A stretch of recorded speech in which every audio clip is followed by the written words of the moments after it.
حضرت 10 شوال المکرم کو حضور اعلیٰ حضرت رضی اللہ تعالیٰ عنہ کی پیدائش کا دن ہے۔ اس مناسبت سے حضور اعلیٰ حضرت کے چند فضائل بیان فرما دیں۔ اعلیٰ حضرت امام اہل سنت علیہ رحمہ علم و عمل اس کے رسول ہر اعتبار سے عرب و عجم میں ممتاز تھے، ہیں اور رہتی دنیا تک رہیں گے انشاءاللہ تعالی۔ اور اعلیٰ حضرت امام اہل سنت کو ان کے شاگردوں سے زیادہ کون سمجھے گا؟ اعلیٰ حضرت کو اللہ تعالیٰ نے وہ خصائص اور فضائل عطا فرمائے کہ جس پر مناظرانہ نظر ڈالی اسے مناظر اعظم ہند بنا دیا، جس پر فقہی نظر ڈالی اسے فقیہ اعظم اور صدر الشریعہ بنا دیا، جس پر تفسیری نظر ڈالی اسے مفسر اعظم اور صدر الافاضل بنا دیا، اور جس پر مفتیانہ نظر ڈالی اسے مفتی اعظم ہند بنا دیا۔ آپ کے شاگردوں میں کوئی حجت الاسلام ہے تو کوئی مناظر اعظم ہند ہے تو کوئی صدر الافاضل ہے تو کوئی محدث اعظم ہند ہے، سب کے اندر الگ الگ پھول کی الگ الگ خوشبو ہے۔ کسی کے شاگردوں میں یا خلفاء میں ایک دو چمکتے ہیں، مگر آپ کے جتنے خلفاء و شاگرد ہیں جہاں جہاں ہیں سب نے اپنے علاقے میں ایک عالم کو سیراب کر دیا، اور ظاہر سی بات ہے کہ شاگردوں سے زیادہ استاد کو کون جانے گا۔ اعلیٰ حضرت امام اہل سنت علیہ رحمہ کے ممتاز شاگرد صدر الشریعہ حضرت علامہ امجد علی اعظمی رحمۃ اللہ علیہ فرماتے ہیں کہ امام ابن حمام صاحب فتح القدیر کے بعد اعلیٰ حضرت جیسا کوئی عالم پیدا نہیں ہوا۔ فتاوی شارح بخاری جلد سوم صفحہ نمبر 356 پر یہ عبارت موجود ہے۔ اور صدر الشریعہ بدر الطریقہ حضرت علامہ امجد علی اعظمی رحمۃ اللہ علیہ نے جبکہ بہار شریعت پوری دنیا میں جہاں جہاں اردو جاننے والے ہیں، چاہے خوش عقیدہ ہوں چاہے بد عقیدہ ہوں، سب کے دارالافتاء میں گھر سے لے کر دارالافتاء تک یہ کتاب ملے گی، ایسی مفید اور کارآمد ہے۔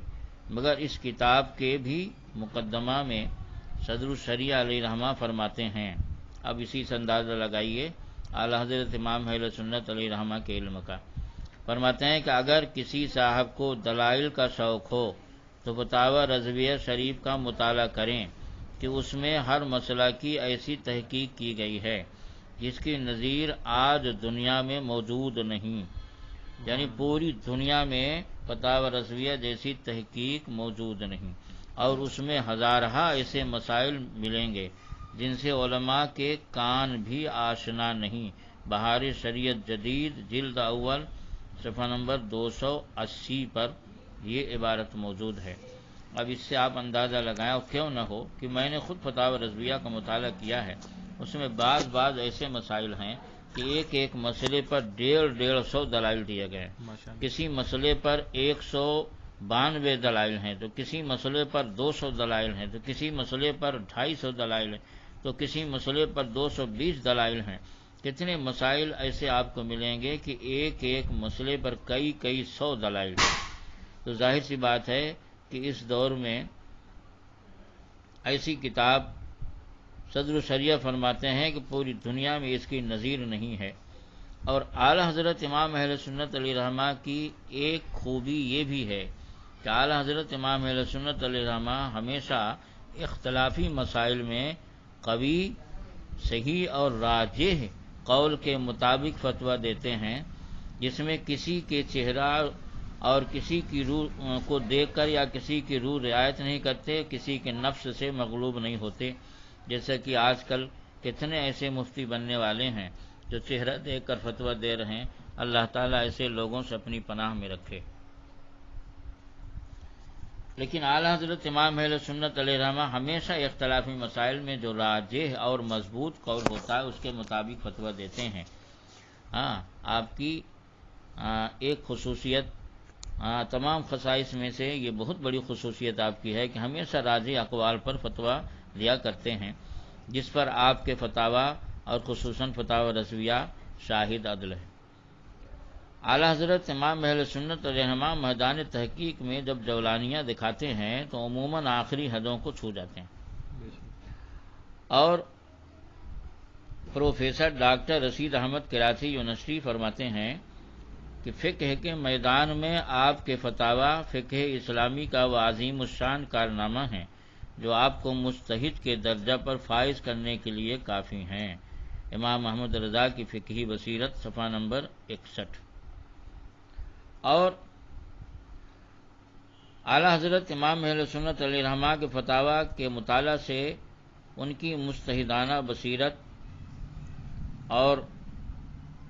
انداز استدلال کا پتہ چلتا ہے۔ آپ کی فقہی بصیرت و عبقریت کا اعتراف ہل و حرم اور عرب و عجم نے کیا، یہاں تک کہ اپنے تو اپنے غیروں نے بھی اعلیٰ حضرت امام اہل سنت علیہ الرحمہ کے علم کا لوہا مانا۔ اور یہی نہیں بلکہ اعلیٰ حضرت امام اہل سنت علیہ الرحمہ فقہ کے امام نہیں بلکہ وہ طریقت اور معرفت کے بھی امام ہیں، اور اتنے بڑے امام ہیں طریقت اور تصوف کے کہ نہ صرف یہ کہ طریقت اور تصوف کی باریکیاں جانتے اور سمجھتے تھے بلکہ اس فن پر کئی کتابیں آپ نے لکھ دیں۔ مثلا مقال عرفا دیکھنے سے آپ کے تصوفانہ اور عارفانہ بصیرت کا پتہ چلتا ہے کہ اتنے کثیر تصوف کی اور معرفت کی اتنی کثیر کتابوں کا حوالہ دیا، جس سے صاف ظاہر ہے کہ اعلیٰ حضرت امام اہل سنت علیہ الرحمہ معرفت اور طریقت کے بھی امام تھے اور ہیں۔ اور اعلیٰ حضرت علیہ الرحمہ رسالہ بیت و خلافت، شریعت اور طریقت، اس طرح سے کئی کتابیں آپ نے تصوف اور طریقت پر لکھیں، جن میں سینکڑوں کیا بلکہ ہزاروں کتابوں کے حوالے اس بات پر شاہد عدل ہیں کہ اعلیٰ حضرت امام اہل سنت علیہ الرحمہ شریعت اور طریقت دونوں کے امام ہیں۔ اللہ تعالیٰ سے ہم دعا گو ہیں کہ اللہ ہمیں اور قیامت تک ہماری جو نسل آنے والی ہے ان سب کو شریعت اور طریقت دونوں کے اعتبار سے اعلیٰ حضرت امام اہل سنت علیہ الرحمہ کی کتابوں کو مضبوطی سے پکڑنے اور اس کے مطابق عمل کرنے کی توفیق عطا فرمائے، اور ہمارے تمام مسلمان بھائیوں کو بھی شریعت اور طریقت دونوں میدان میں اعلیٰ حضرت امام اہل سنت علیہ الرحمہ کی کتابوں کو مضبوطی سے پکڑنے اور اس کے مطابق عمل کرنے کی توفیق عطا فرمائے، آمین بجاہ سید المرسلین وصلی اللہ تعالی علی خیر خلقہ محمد وآلہ وصحبہ اجمعین۔ اور اللہ تعالی ہمارے مرشد اجازت حضور تاج الشریعہ جو اس وقت جن کا وجود ہم اہل سنت والجماعت کے لیے ایک نعمت عظمیٰ ہے، ان کے لیے ہم دعا گو ہیں کہ اللہ تعالی بزرگان دین اور خصوصاً اعلیٰ حضرت امام اہل سنت علیہ الرحمہ کے صدقے دوفیل میں ان کو عمر دراز عطا فرمائے، ان کو صحت و عافیت عطا فرمائے، اور صحت و عافیت کے ساتھ ان کو تا دیر ہم لوگوں کے درمیان میں اللہ تعالیٰ باحیات رکھے، اور ان کا سایہ ہمارے سروں پہ تا دیر قائم و دائم رکھے، آمین بجاہ سید المرسلین وصلی اللہ تعالی علی خیر خلقہ محمد وآلہ وصحبہ اجمعین۔